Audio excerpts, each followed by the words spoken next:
1 Corinthians 6 says, flee sexual immorality. And in the Greek, that means flee sexual immorality. Stay as far away as possible. Don't even entertain the thought. It's not a matter of seeing how close you can get to sin without sinning, not a matter of how close you can get without experiencing the consequences. It's a matter of putting a guardrail up, something where you're not even getting close to the edge because you're exercising wisdom in your life. The price is too high. The pain is too great. You'll only get burned. If you see a beautiful woman, men, here's the word from the Lord. She should be beautiful and irrelevant. Don't go there in your head. And the minute you see yourself going there, you stop and you ask the question, is this wise? Should I take this any further? Look at verses 32 and 33. He who commits adultery lacks sense. He who does it destroys himself. He will get wounds and dishonor, and his disgrace will not be wiped away.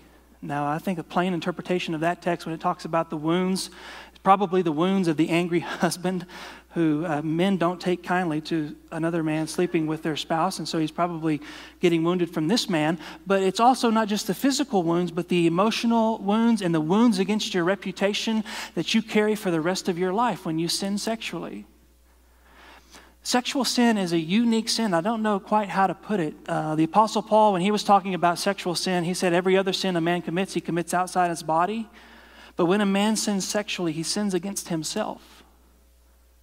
What he means by that, I think, is that you may be forgiven by your spouse and God may forgive you and be forgiven by your friends, but you will have a difficult time forgiving yourself. Sexual sin follows you. It haunts you.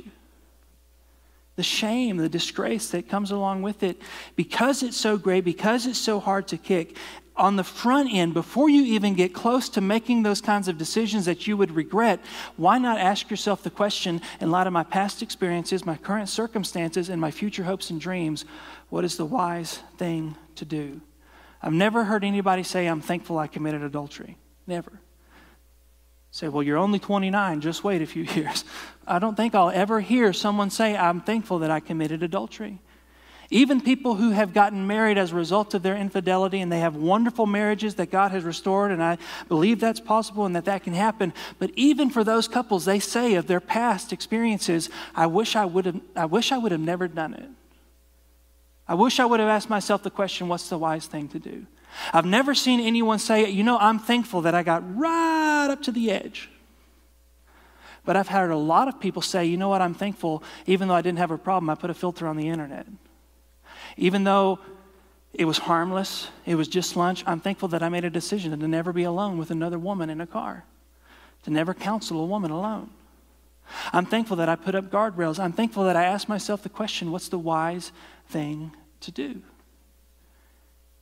Your greatest moral regrets when it comes to your sexuality can be avoided if you will just ask yourself the question, what is the wise thing to do? So let me ask